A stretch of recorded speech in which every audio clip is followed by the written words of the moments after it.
Our great master, that is Lalaji Maharaj,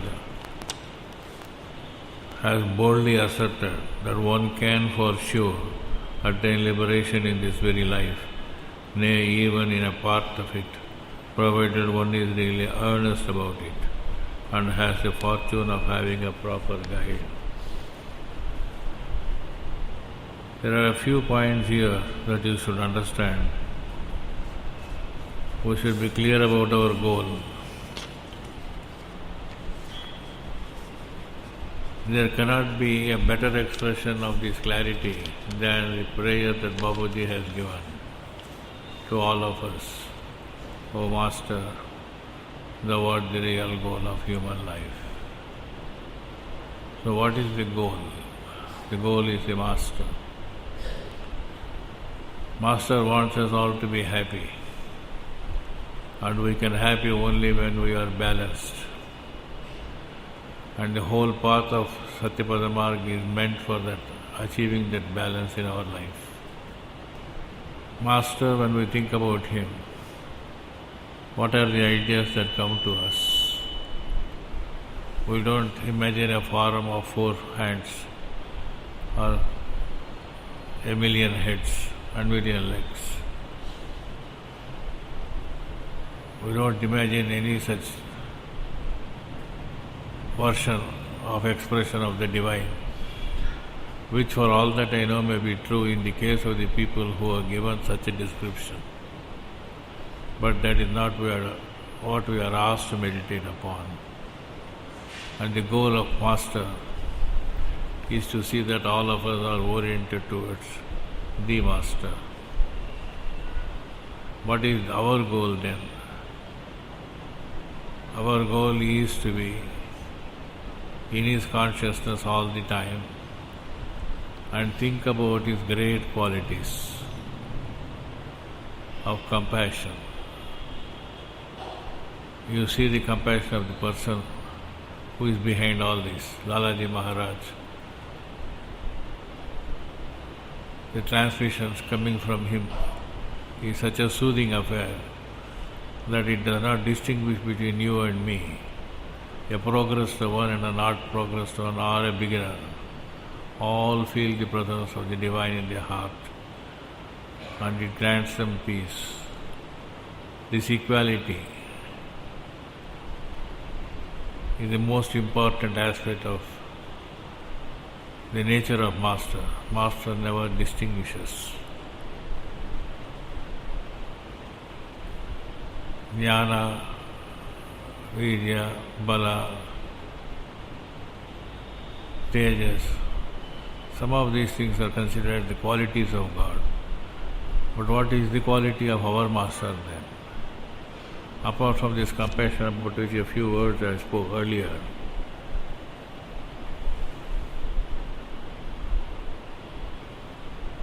Master is a great servant.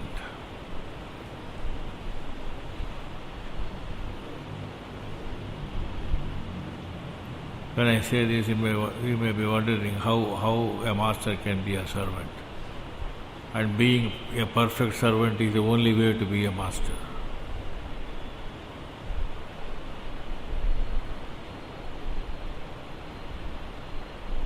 Our Master asks us to distinguish between the transient and the temporary and try to fix your goal.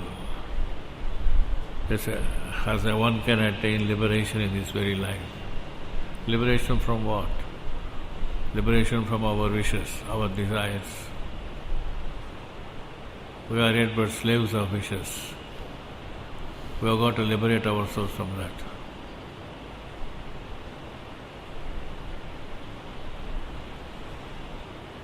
What are our wishes about? The wishes relate to the body, relate to the people with whom we are living. Mostly of the physical and emotional states is what we are trying to satisfy. I want to satisfy my son or my mother or my wife or my children. So I am a slave of their wishes. But then there is a bondage. So the balanced life that we are trying to talk about is not to bother too much about this, but keep the goal in view. Whether it can be achieved.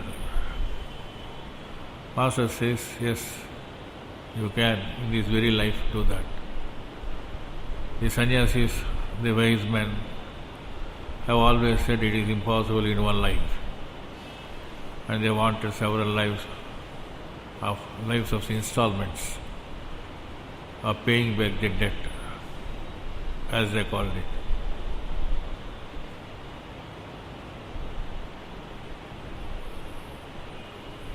It is the Master who is behind our existence. It is His power that is what is getting expressed here, either in me or in you. There is nothing other than the Master in the world. It's a universal consciousness which doesn't understand any differentiation or division. Liberation in this very life, is it possible? That is the question. And Lalaji Maharaj says, yes, it can. How do you do that? By following the path given by him. Can you help me with the Satyapadam latest?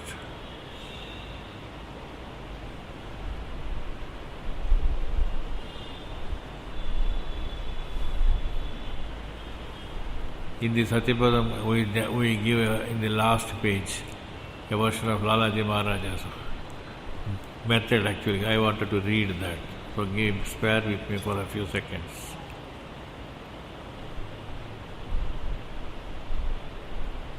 It requires enormous faith in the Master to accept that, as what is generally called the Mahavishwasa. The Mahavishwasa is that we can reach the goal, and our Master can help us. Without this faith, you generally don't progress. But if the goal clarity itself is not there, what is the faith about? Clarity about the goal is very important. We have got those goals. Just now I was trying to explain that these goals are related to our wishes, other goals. Yes, Lalaji asserts only the japa of heart, that is meditation, is done. Heart is kept clear without being influenced by non-believer, bad company, and impure people.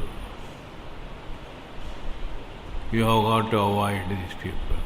Your company is very, very important. If you don't keep aloof from non-believers, atheists, you really don't achieve the goal of liberation or oneness with the Master. You have to eschew their friendship. We have got to ensure that they don't come anywhere near our house.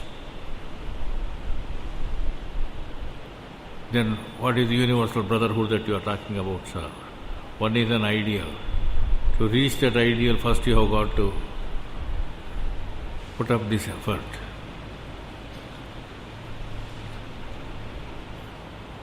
If you meditate for an hour and then immediately get in touch with some person on some business who may not believe in God and say that all are the same, sir, there is no difference, everything is there, this type of blah blah blah is available.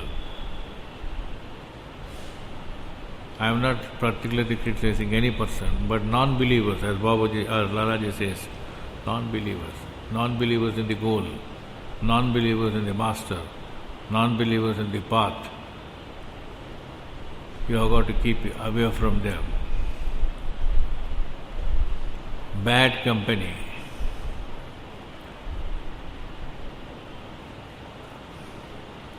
I don't want to explain this.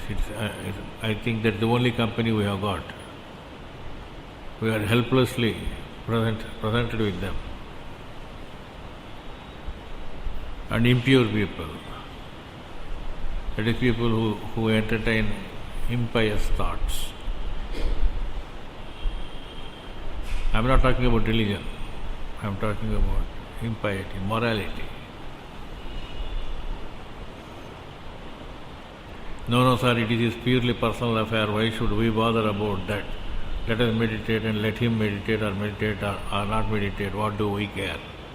And that is not the approach. Lalaji is firm in saying, be away from them. Our attention is not diverted to anyone except God. If all the 24 hours, if you think about the Master, then you have no more time. You would like to have more time.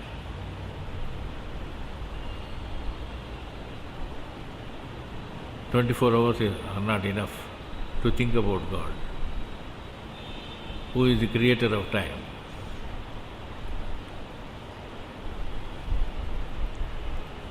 There is a firm determination always to keep the heart one-pointed and concentrated.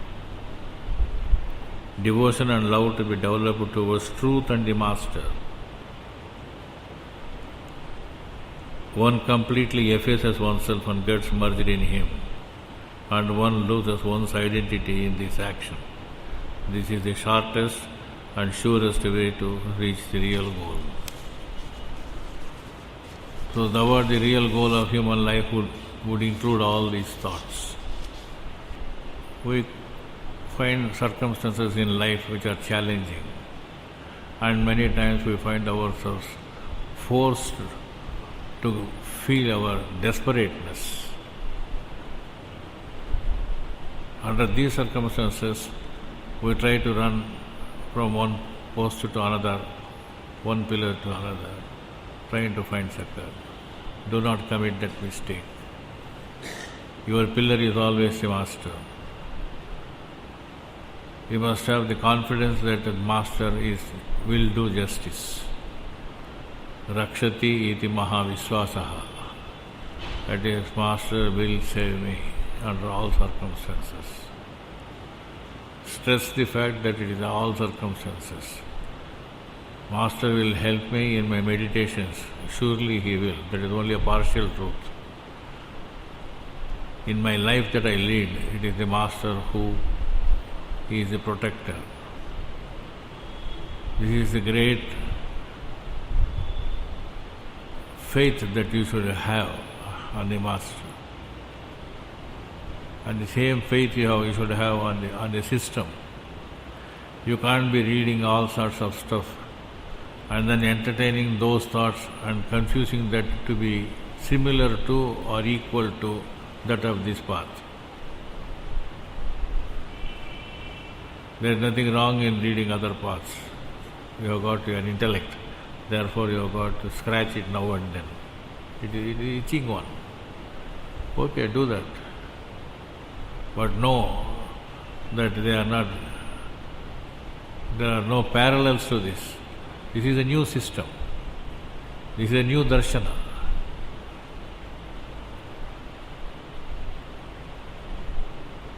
Trying to find some connections either in the Vedas or the Upanishads or the Puranas or the Bible or in the Quran, saying that it is the same thing as that. Dr. Madhav used to tell me that some patients come to him and then say what the Quran says is what they find in the 10 Commandments. There is no difference between these two, sir. No, there is difference. They appear to be the same. If you read the commentary on 10 Commandments given by the Master thoroughly and imbibe the spirit of each line of that book, as Babuji wants us to, then I think you will be in a position to tell others, no, sir, it is not the same thing. It is like the modern drama that is being put now. The Venkateswara Swami temple is there at Tirupati, the one at Tirumalai. Now we have got the Namuna temples here. Now at present there is one going on in Hyderabad. These Namuna temples are not the same as the original, that everybody knows. Similarly, other systems may be there.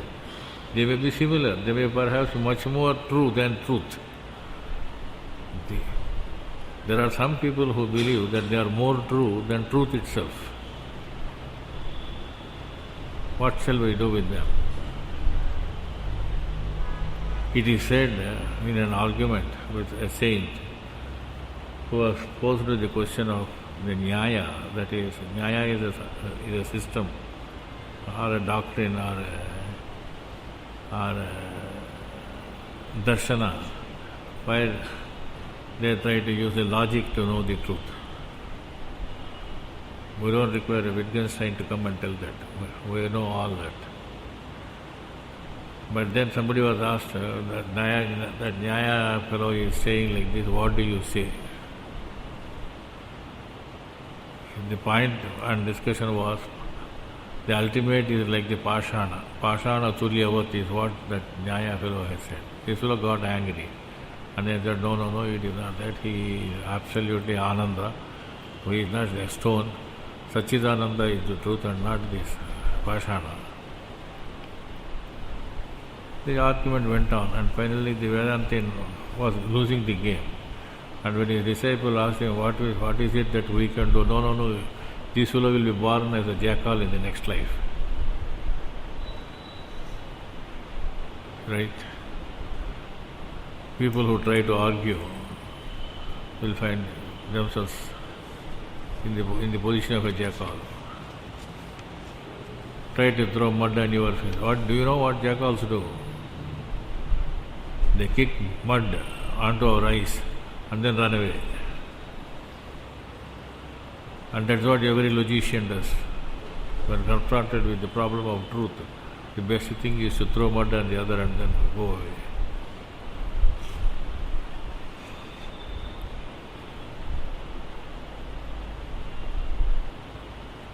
Master as the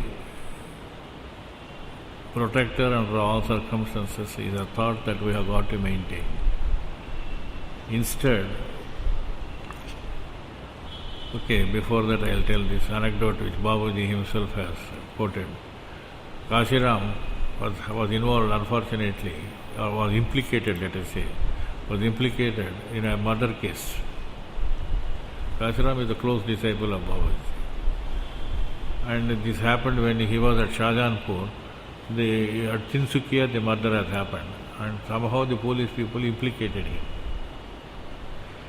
because the body was found in the premises of his house.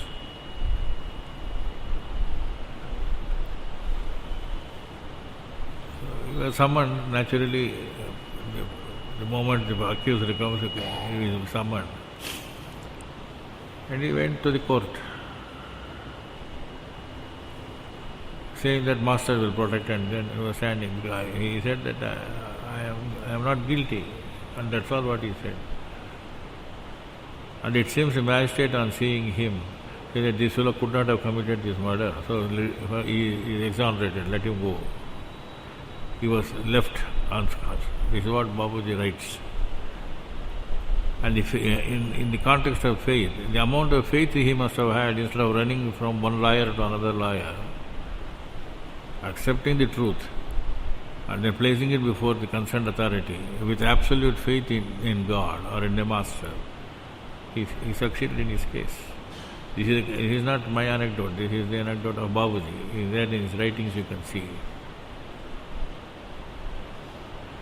So the Rakshati, the Mahavishwasa is the most important aspect. We know we have entrusted the case tomorrow, let us say, for surgery. There is no point in running after a few more doctors and then say, will it be all right? Do you think it will work? No, you should have faith. More than that, the best doctor is the master, and you should have faith in him. Faith in one, and one only. Why I am saying it is, there are so many gods and goddesses parading in the streets of India. I don't know about abroad, where you have got, I think, a million deities, minimum.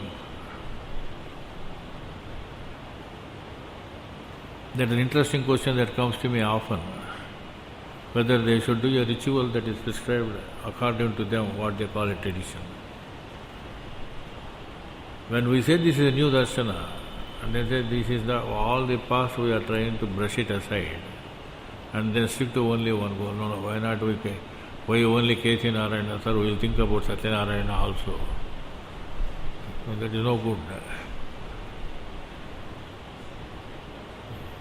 You either think about him or the other. Have faith. I have few more thoughts which we will talk about later. Now it's getting 8 o'clock. We'll break now. Thank you.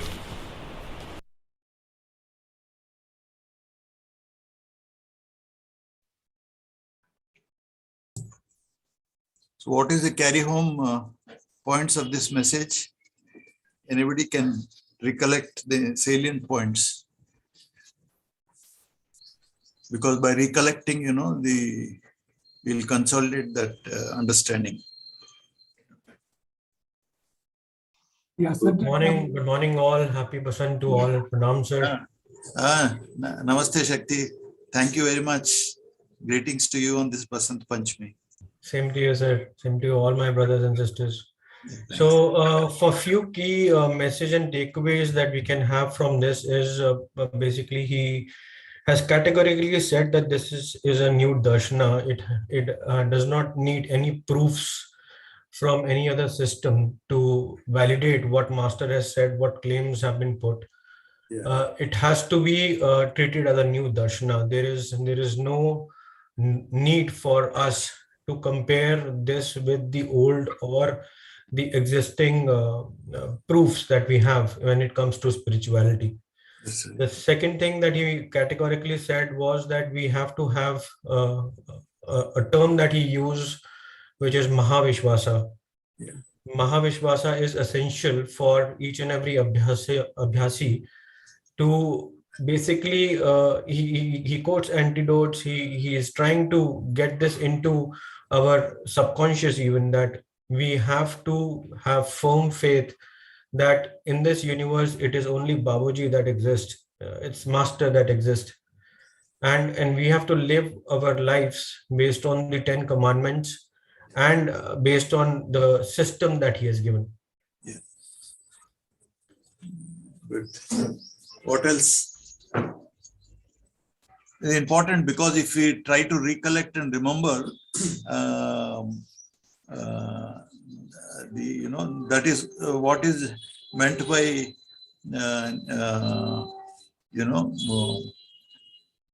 Nidhityasana. This is repeatedly you are thinking about it, resting our thought on it, then only owning of the condition takes place. First of all, these thoughts should get imprinted, and then you keep on dwelling on those ideas. And if you dwell on those ideas, then the owning of the condition happens. You said 2 points. Thanks a lot. Anybody else wants to add to any missing points of this talk? Sir, can I? Yes, good. Bolo Bishnoy sir, namaste. Namaste, sir. Sir, this is generally about the faith, sir, which is Mahavishwasa. As what I could gather is that there is, it's a black and white situation. There are no shades of gray in this. Either you have Vishwas or you don't have Vishwas. If it is Mahavishwasa, means it is 100%, not 99 or say 87% or something. It is that ultimate faith, which even if like people use the word called blind faith. So in this case, faith is always blind. I mean, in this particular case, I'm not referring to all the Babas which are dotting the country and people having faith in them, then it is their bad luck. But if you get the correct master and the real master, then there is it's always a blind faith. It is absolutely, one has to just that Mahavishwasa is 100%, and there are no shades of gray in this. That's what my feelings. Okay, good point you raised, but then can you define what is faith?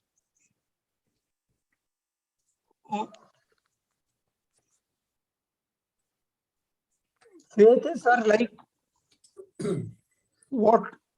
how I say what master says, if I agree with it without any reservations, I may have doubts, I may have, so to say, I may have questions, but there are no reservations or no, I mean, there are no doubt in that. That is the kind of faith, I'll like to put it.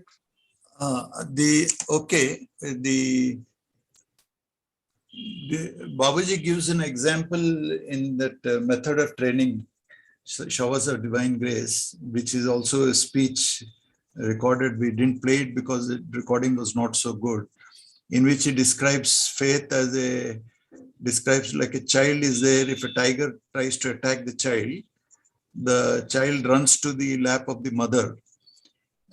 It doesn't question whether the mother is capable of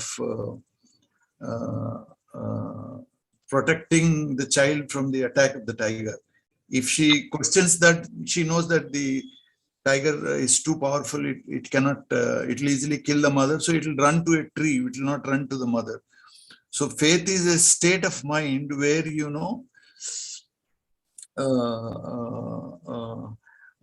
the question whether the mother can protect me also will not arise in the mind. It's just blindly you just blindly are attached to it. Faith is a gradual development actually, because if faith, the other side of the coin of faith is self-surrender.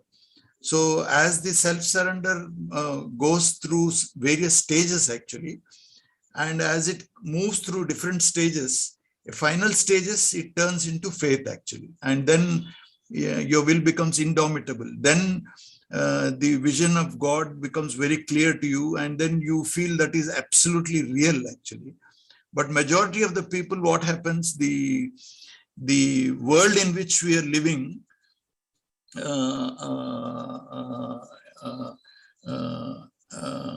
is felt as real actually. That is why we get attached to the world, we get attached to our wife and children, we get attached to our friends, we get attached to our military units and Pulton and whatnot.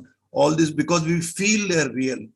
And as long as we feel the world is real, we have attachments to the real. And as long as we have attachments, we have suffering. But faith is a state of mind where you truly feel in your bones that God is real, and these are just a reflection of the real, and you're liberated, and then your mind is completely disciplined along with faith. So it's a feeling actually, and in majority of the people, it will be as you meditate and all that, and as you mind becomes more and more disciplined, the subtle presence of Master in every object you start feeling it as more and more real. A stage comes when it becomes extremely clear that he's real, and that is faith. And at that time, the world becomes a shadow. A world doesn't exist for you. So actually, if you read the self-surrender topic also, you'll get this idea about faith. Like I'll read that. Submission begins with obedience. When we are deeply impressed by the great powers of a master of higher attainments in spirituality, we feel inwardly inclined to follow his biddings. That is not faith. It's a beginning of obedience and submission. But often the effect remains upon us only when we are in his presence. And when we are away, we become unmindful of him. Repeated association with him for some time brings us in closer touch with the great soul, and his supremacy begins to be established in our heart. Begins to be established. It's a process. As supremacy is established, gradually the faith also keeps growing.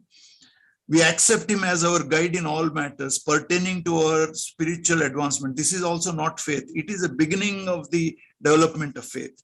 The result is that we remember him frequently.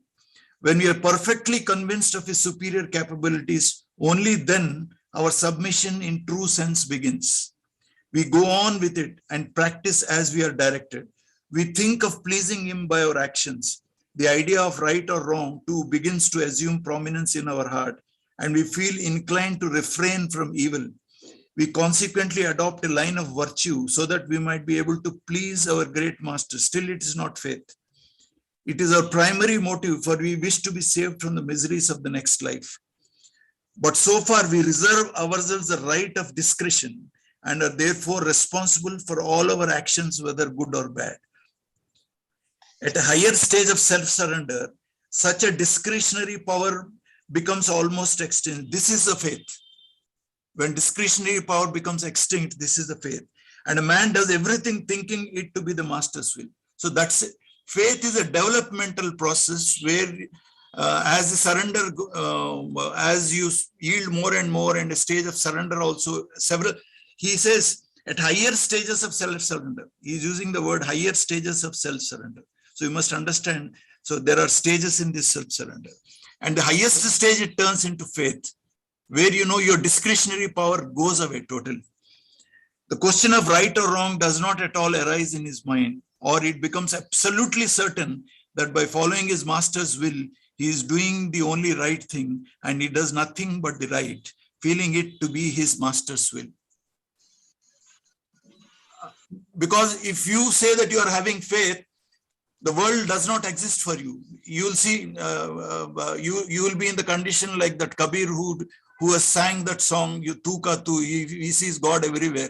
He sees God in that small ant, and he sees God in the elephant. He sees God in the driver of the elephant. He sees God in the beggar.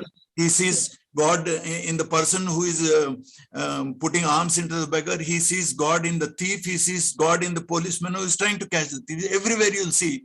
So there's no point in seeing, because it's the same scene you're seeing everywhere. So the whole world disappears for you. When total faith comes, your feeling that the world is real and the people are different and multiplicity simply vanishes. It doesn't exist for you. I hope this is a subtle point. People don't think deeply about these things, but if you study the master clearly and if you're meditating clearly, you will see the changes unfolding in your own mind, and you'll understand what he's trying to speak. Right. Okay. Sure. So thanks to Shakti, he has remembered 2 points. Anybody else wants to add up? Because this is an exercise we are trying to train our mind to feel the presence of the master. So if people, sir has, when he has written this article, he must have meditated quite deeply, and whatever thoughts have come into the mind, it has come from Babuji's impulse and Babuji's blessings. So if you try to catch those points and try to grasp them, it will help our practice. So 2 points Shakti has said. Anybody else? Because I'm not able to recollect. I want other people to join and then say. Yes, sir. Actually, I mean, he was also trying to reiterate on the point that, one has to go through these 10 commandments again and again, so that you get the real essence of it. And then you are in a stage where you can also share the real essence with others. This is an important point. We have just, thanks for you, because many abhyasis, we tend to feel that we have read it, we know everything.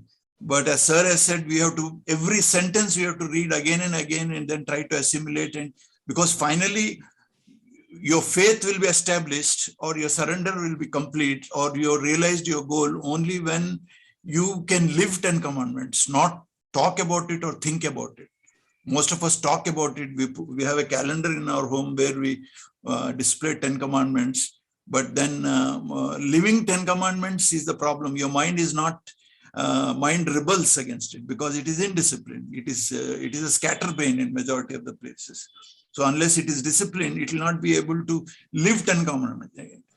We are now trying to practice 10 commandments, but it should come to a stage when it becomes your nature itself.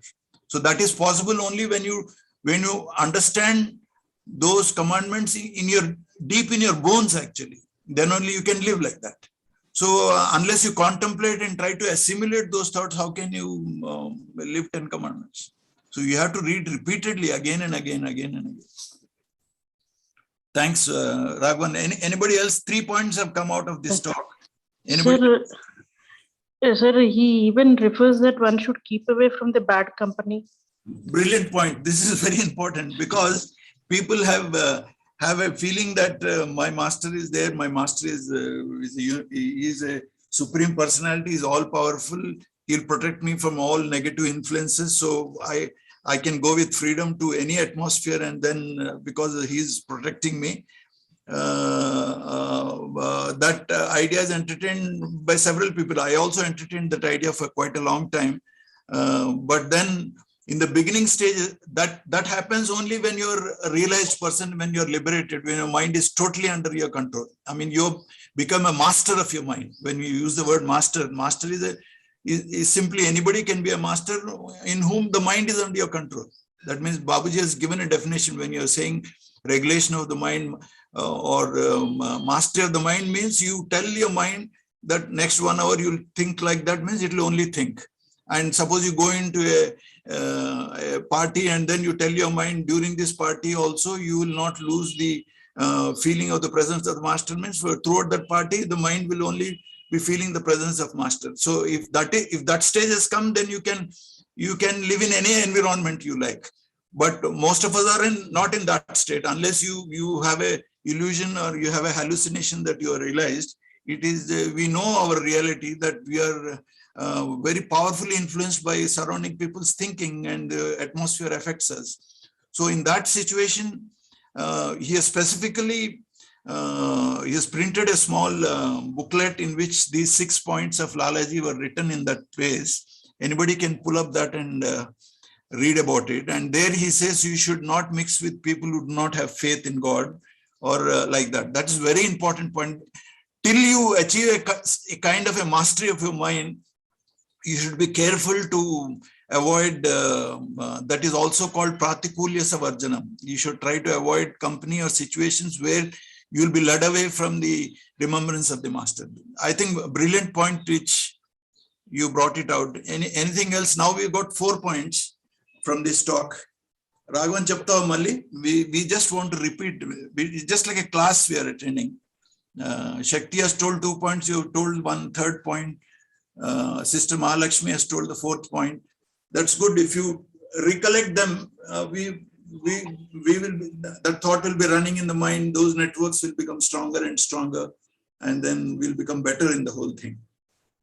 Just 2 things. Then he talks about the qualities of the master and that we want to imbibe. Yeah. One is the compassion, and the other thing is his master is a perfect servant. So I think that really struck. Yeah, this is the 5th point you have told. Very good. Thanks. So compassion is, yeah, that's right. So compassion means, this is, I have been fond of talking about this sutra of Patanjali, where he talks about Maitri, Karuna is compassion. 3rd is Mudita, that means appreciative joy. When anybody is happy, you should appreciate, you should feel joyous for another person's happiness. Suppose somebody is free from disease, he is happy, you should appreciate the joy of that person's happiness. And the 4th is equanimity. That means indifference to evil or, praise or blame, you should not be there.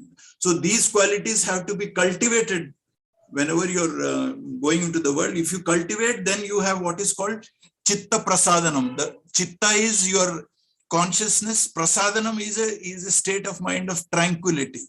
Then only you're fit to meditate.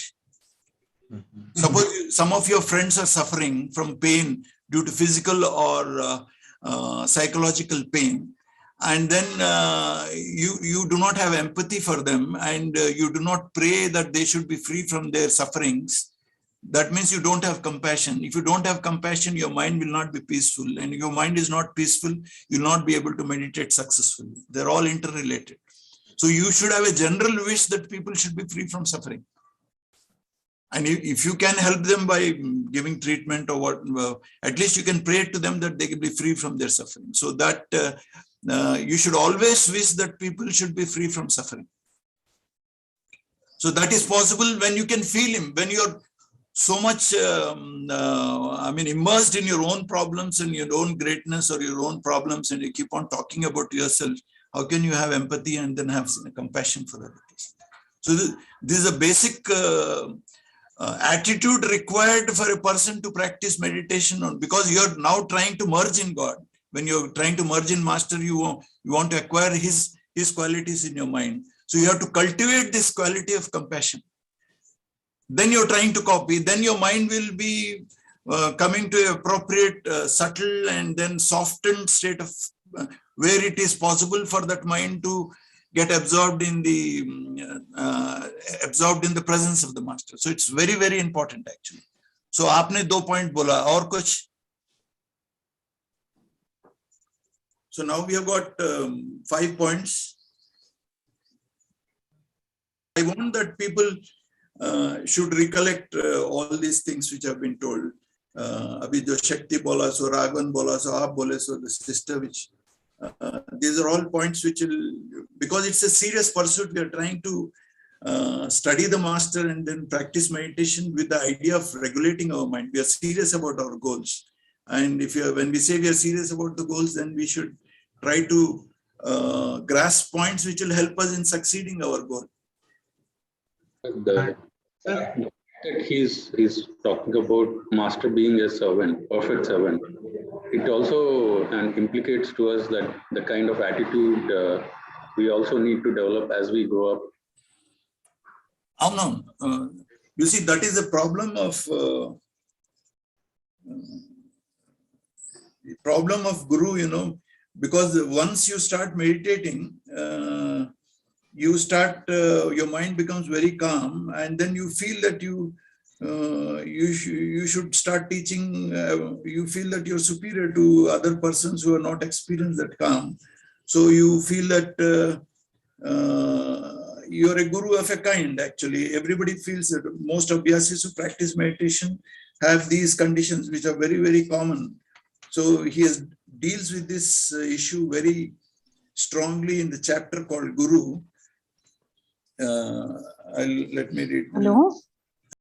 When a teacher has connected himself with that plane or sphere, is constantly in touch with the inexhaustible stores of power. I'm reading from the chapter called Guru. On the other hand, if a man takes up the job of training others in spirituality before acquiring this stage, he not only begins to lose his own power, but is contaminated with the samskaras and grossness of those under his training, with the result that very soon he himself gets spoiled. In our mission, permission to impart training is not generally granted at this stage even. Really, a man is fit for the work of training only when he does not entertain in his heart the slightest impression of being a teacher or guru. I believe that if the idea of being a guru crosses his mind even once in life, he becomes unworthy of being a guru for all his life. The very presence of this idea shows that he cherishes in his heart a feeling of self-importance or greatness.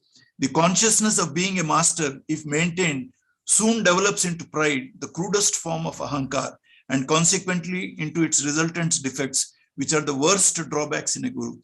It is, now he's giving you the idea, it is therefore essential for a man to get rid of these evils before he comes out into the field as a guru or a helper or a teacher.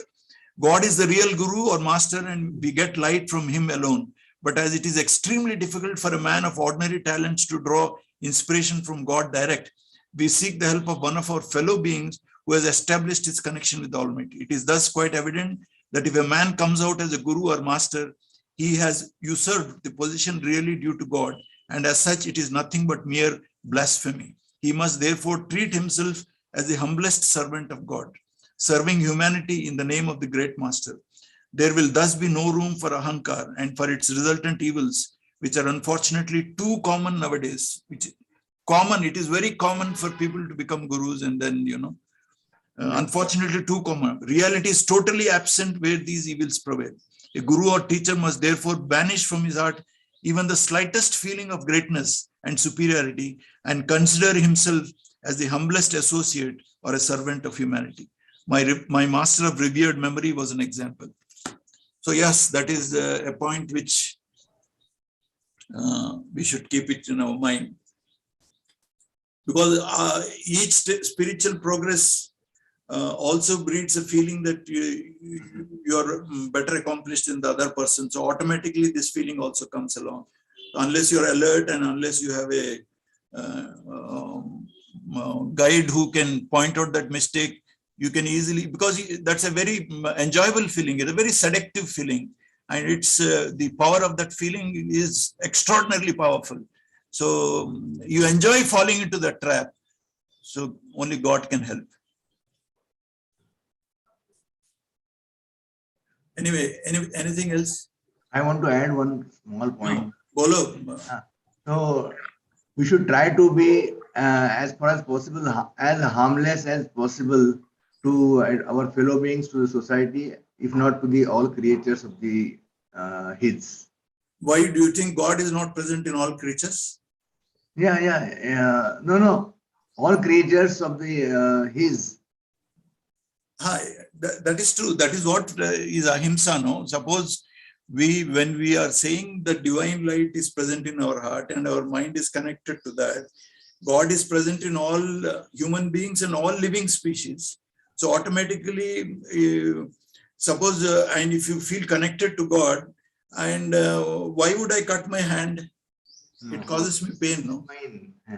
Matlab kya hai? Why would I fight and pick up a war with somebody? Why would I cut my hand and then say I'm in pain? So why will you cause pain to another person and see, because you are in that person, no? Because you become part of God and God is present in the other person. Usko dil dukha hai to apna haath kaate jaisa मामला हो गया ना, तो फायदा क्या है इसमें? अपने आप को कुलाड़ी क्यों मारना है? So meditation will lead you to that state of mind where you feel that, where compassion and feeling of empathy will be natural for you. Anyway, wo padho, Dharmesh. Okay. So definite means to achieve God by Pujya Lalaji Maharaj. 1. Practice internal japa only. 2. Heart should be kept clean from the impressions of opposite sex, strangers, and friendship with strangers. 3. Attention should be only on God and none else. 4. Make a determination to be with a heart full of attention and concentration.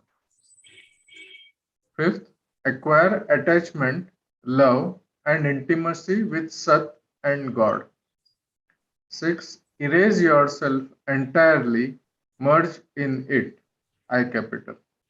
7. Erase yourself in this work. And this is the shortest path and definite means to reach Satyapad. So one of the most important point in the message which Sir emphasizes is that we need to have goal clarity. If we do not have goal clarity, then we do not know or we do not make attempts to know in detail what our system is. And it is very important for all of us to do the nidhyasana, to do the contemplation on the subtlety of our system, because Babuji has said I was reading a Patrika article in which he has said that our system is to basically make the human beings subtle, to make them reach the subtle plane and understand the science of that subtle plane. And he says that this spirituality, this Sahaj Marg is a science. So he basically is saying that we need to treat this as a completely new system without any prejudice, without any thoughts and inclination of other system. So he says that we need to have that goal clarity with us. Yeah, that's true, Shakti. Thanks a lot.